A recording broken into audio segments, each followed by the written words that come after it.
Olá pessoal, como vai? Tudo bem? Nossa leitura de hoje está no livro de 1 Crônicas, capítulos 9 ao 11. Esse primeiro livro de Crônicas, ele narra a história de Israel. Desde lá, o capítulo 1 vai contando sobre a Noé, fala desde Adão até Noé e vem contando, fazendo a crônica de todos os eventos importantes da história do povo de Israel. Quando chegamos no capítulo 9, vem uma sequência de nomes daqueles que haviam então voltado do cativeiro e a gente fica se perguntando, gente, que tanto nome, qual a intenção disso? Eu penso que a intenção de Deus, quando mostra tantos nomes, Ele está dando personalidade às pessoas e Ele está chamando a nossa atenção de que Ele nos trata pelo nome. Nossa vida, nosso nome, não estão alheios à visão, aos olhos de Deus. Pelo contrário, os olhos dele estão sobre os justos da terra. Capítulo 10 vai falar uma narrativa, estabelece uma narrativa sobre a vida de Saul. Mostra como Saul começa e como ele termina. E a forma como ele termina é a pior possível. O texto vai terminar dizendo lá no versículo 13 do capítulo 10: assim morreu Saul por causa da sua transgressão, com que transgrediu contra o Senhor, por causa da palavra do Senhor, a qual não havia guardado, e também porque buscou a adivinhadora para a consultar, e não buscou o Senhor, pelo que o matou e transferiu o reino a Davi, filho de Jessé.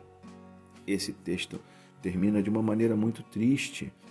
A forma como Saul termina a sua vida é oposta a como ele começa. Ele começa sendo cheio do Espírito Santo e ele termina sem Deus, ele termina a parte de Deus. Ele se encheu de orgulho, se encheu de altivez e não buscou a Deus, achou que tinha a resposta, as suas próprias respostas seriam o caminho para a sua vida, mas ele termina de maneira muito triste, afastado de Deus, longe do Senhor, e vai buscar até adivinhadora para tentar ler o seu futuro, tentar imaginar como seria o seu futuro. E a sua morte é terrível. Já o capítulo 11 começa e termina de uma maneira linda, porque fala do momento em que Davi é buscado pelo povo de Hebrom e por todos os de Jerusalém, por todos os de Israel daquela época. Jerusalém ainda não havia sido conquistada, era a cidade dos jebuseus, até que Davi tomasse Jerusalém e pusesse o nome Cidade de Davi, mas começa de maneira lindíssima, mostrando a grandeza do que Deus pode fazer através da vida de um homem que se dedica a Ele, de uma mulher, de um ser humano que busca a face do Senhor e não pela nossa perfeição.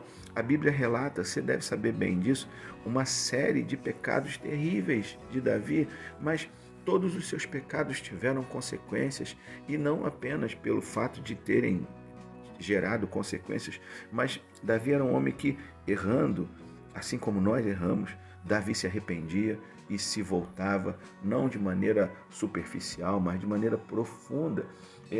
O arrependimento é o caminho para a restauração de Deus na nossa vida. Não há como ser diferente.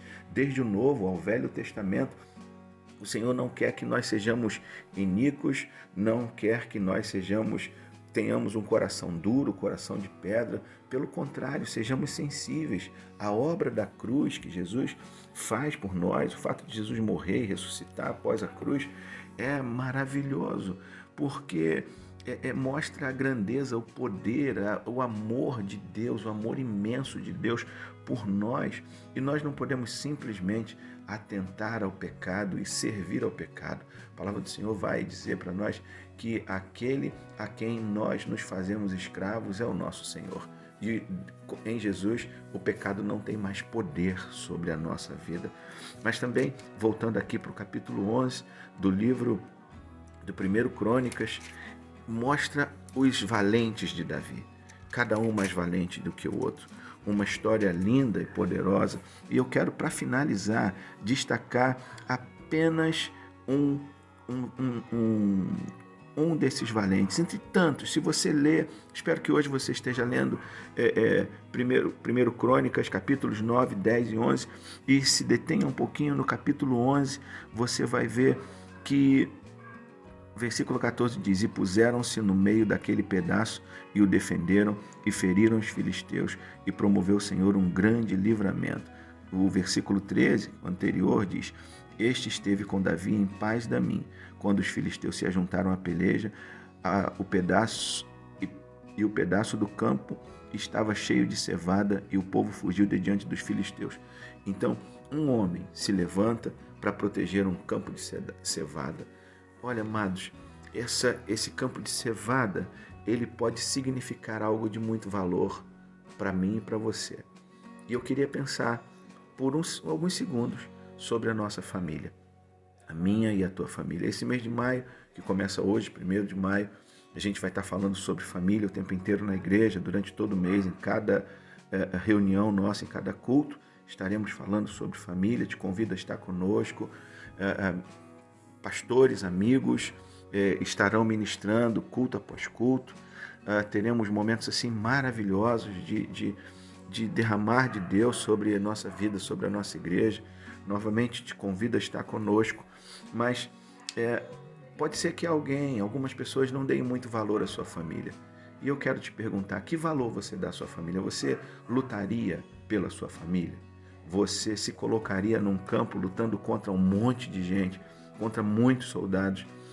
Num outro relato, num outro texto, fala que eram 800 soldados filisteus que se juntaram nesse campo para tomar o campo de cevada, mas esse homem se levanta e luta e vence todos os 800. Você se levantaria para lutar contra os inimigos em favor da sua esposa, em favor dos seus filhos, em favor da sua casa, em favor da sua família? Como isso é importante. Algumas pessoas não dão valor a que você dá valor. Esse texto, ele fala de algo que tem valor pessoal, tem valor para a gente. Levante-se, lute pela sua família, lute pela sua casa, lute pelo seu casamento. Ainda que alguém possa estar dizendo, não, passou, acabou, não faz sentido. Lute e vença, porque que o Senhor seja contigo. Que o Senhor te abençoe, que o Senhor te guarde, que o Senhor derrame graça, poder e favor sobre a tua vida e te capacite a vencer essa batalha, para que você possa viver uma vida cheia, repleta do Espírito de Deus e com a alegria que o Senhor nos concede, junto com a sua casa e a sua família. Deus te abençoe. Fique em paz. Aqui, pastor Carlos Martins, da Nova Vida de Piedade. Deus te abençoe, viu? Fique na paz.